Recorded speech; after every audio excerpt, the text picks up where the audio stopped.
प्रिय विद्यार्थियों नमस्कार। आज हम लोग पढ़ेंगे किरातार्जुनीयम प्रथम सर्ग के अंतर्गत द्रौपदी का चरित्र चित्रण।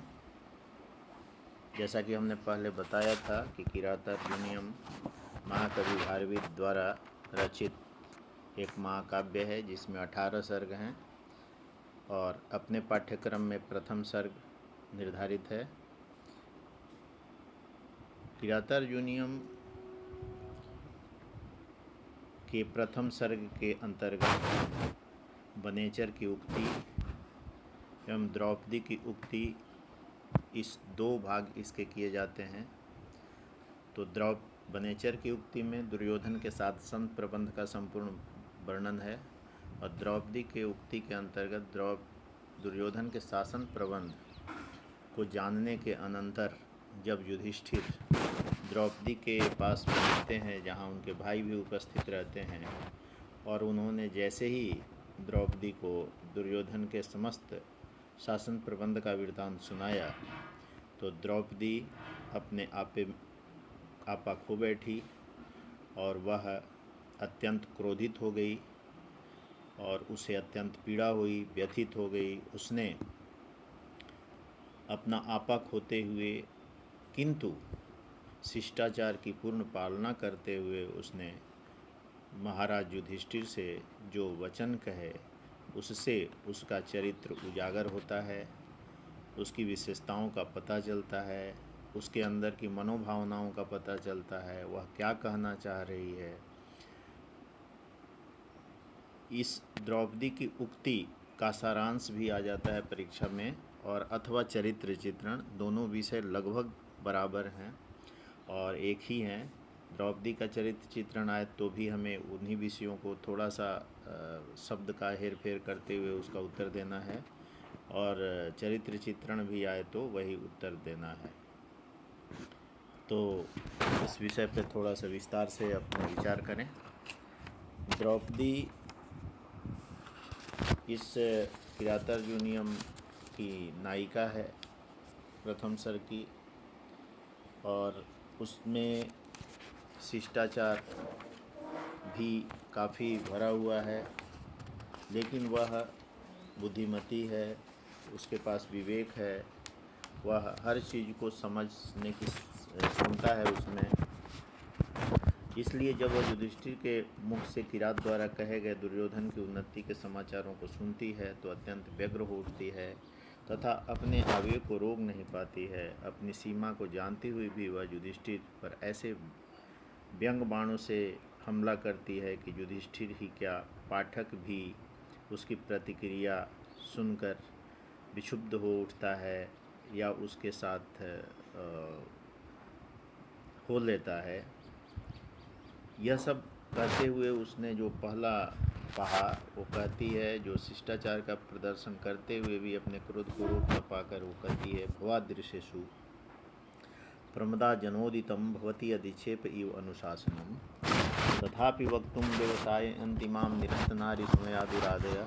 अर्थात आप जैसे लोगों के आप जैसे भवादृशेषु, आप युधिष्ठिर सदृशेषु, तो आप जैसे महाराज के लिए प्रमदा जनोदितम, स्त्रियों के द्वारा कहे गए वचन उचित नहीं है, अधिक्षेपी अपमान के समान है, अनुशासनम उपदेश, तथापि वक्तुम फिर भी कहने के लिए, माम व्यवसायंती माम दुराधयः, मेरी जो व्यग्र पीड़ा है, निरस्त नारी समया, जिसे नारी के जो शिष्टाचार है उसको समाप्त कर दिया है जिसने, ऐसे और मुझे कहने के लिए ऐसे व्यथित कर रही हैं, विवश कर रही हैं, ऐसा वो कहती है। द्रौपदी में वक्तृत्व शक्ति असाधारण है। वह एक के बाद एक ऐसी युक्ति एवं तर्क प्रस्तुत करती है कि उसकी बात को काटना असंभव सा प्रतीत होता है। वह राजनीति, धर्मशास्त्र, आचार शास्त्र आदि में अत्यंत निपुण है, प्रवीण है। उसकी बातें ऐसी सटीक एवं प्रामाणिक हैं कि ऐसा प्रतीत होता है जैसे कोई राजनीति का मर्मज्ञ व्याख्यान प्रस्तुत कर रहा है।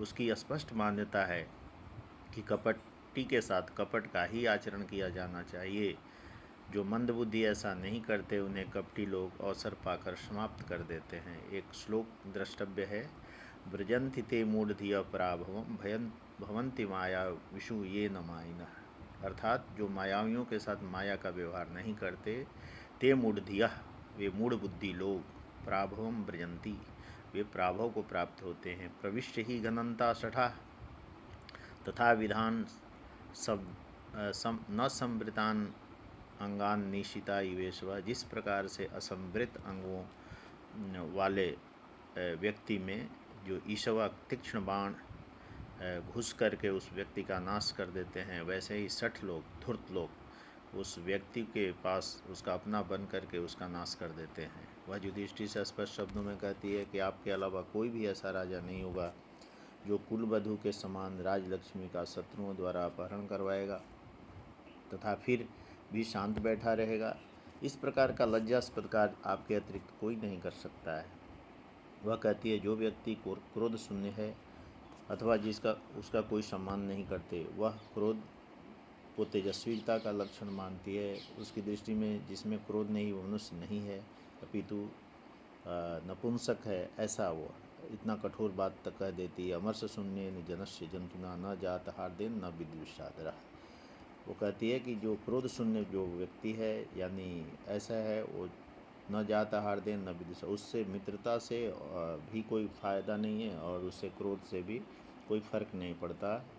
तो इस तरह से वो क्रोध को, सफल क्रोध को एक हथियार के रूप में मानती है। वो कहती है कि सफल क्रोध करना राजनीति का एक खास अंग है और उसको व्यक्ति को करना चाहिए। आगे कहती है कि वह अपने अपमान का ही नहीं अपितु भीम, अर्जुन, नकुल, सहदेव को भी दयनीय दशा का वर्णन करती है। यहाँ तक कि स्वयं युधिष्ठिर की स्थिति पर भी प्रकाश डालती है तथा कहती है कि पूर्व में तथा वर्तमान में कितना अंतर आ गया है। इन सब का कारण वह शत्रुओं को बतलाती है तथा उनके साथ युद्ध करने के लिए प्रेरित करती है। वह युधिष्ठिर से एक कूटनीतिज्ञ के समान स्पष्ट शब्दों में कहती है कि राजनीति अथवा कूटनीति में संधि भंग करना कोई दोष नहीं है। विजय इच्छु राजा अवसर पाकर किसी भी बहाने से पूर्व में की गई संधि आदि को तोड़ देते हैं। अरीसु ही विजयार्थिना क्षितिशा विदधति सोपधि संधि दूषणानी। अर्थात विजय की आकांक्षा रखने वाले जो राजा लोग हैं, क्षितिश राजा का वाचक है, वो संधि में दोष दिखा करके संधि दूषणानी सोपधि उपाधिपूर्वक संधि दूषणानी उस संधि को तोड़ देते हैं। वह युधिष्ठिर से क्रोध की मुद्रा में यहाँ तक कह देती है कि यदि आप क्षत्रियोचित पराक्रम प्रदर्शित नहीं कर सकते तो यह राज चिन्ह रूप धनुष को छोड़ दीजिए तथा जटाएं धारण करके शांति के साथ हवन कीजिए। विहाय लक्ष्मीपति लक्ष्म कार्मुकम। लक्ष्मीपति है लक्ष्मीपति, लक्ष्मीपति को धारण करने वाले लक्ष्म यानी चिन्ह, कार्मुकम धनुष को छोड़कर, जटाधर सन जटा को धारण करते हुए, जुहुदी पावकम इस अग्नि में हवन कीजिए, यानी आप मुनि वेश धारण कर लीजिए। युधिष्ठिर की निरुद्योगता से व्यथित व अंत में उन्हें शुभकामनाएं प्रदर्शित करते हुए कहती है कि प्रातःकालीन सूर्य के समान उन्हें भी राजलक्ष्मी पुनः प्राप्त हो गए। वो उनको शुभकामनाएं भी देती है। रिपु तिमिर उदयस्य उदीयमानं दिनादौ दिन कृतं लक्ष्मी त्वां समभ्येतु भूयः। अंतिम प्रथम सर्ग का अंतिम श्लोक है, पद्य है। इसमें वह कहती है कि जिस प्रकार उदीयमान सूर्य अपने चढ़ते हुए दिन के तरफ अपनी समृद्धि और उस शोभा को प्राप्त होता है, ठीक उसी प्रकार आप भी शत्रु रूपी अंधकार समूह को समाप्त करके और पुनः लक्ष्मी त्वाम समभ्येतु भूयः भूयः पुनः त्वाम लक्ष्मी दिन कृतम इव दिन के समान, दिनकर दिनादौ दिन कृतम इव दिन के प्रारंभिक सूर्य के समान आप पुनः राजलक्ष्मी को प्राप्त करें। और इस तरह से वो शुभकामनाएं भी देती है। बीच बीच में वह उनको कई उलाहनाएं जो दी है वह भी बड़ा महत्वपूर्ण है, जिसमें उसने एक जगह तो यहाँ तक कह दिया, भवन्तं इतरहि मनस्वी गर्हिते विवर्तमानं नरदेव वर्तमनि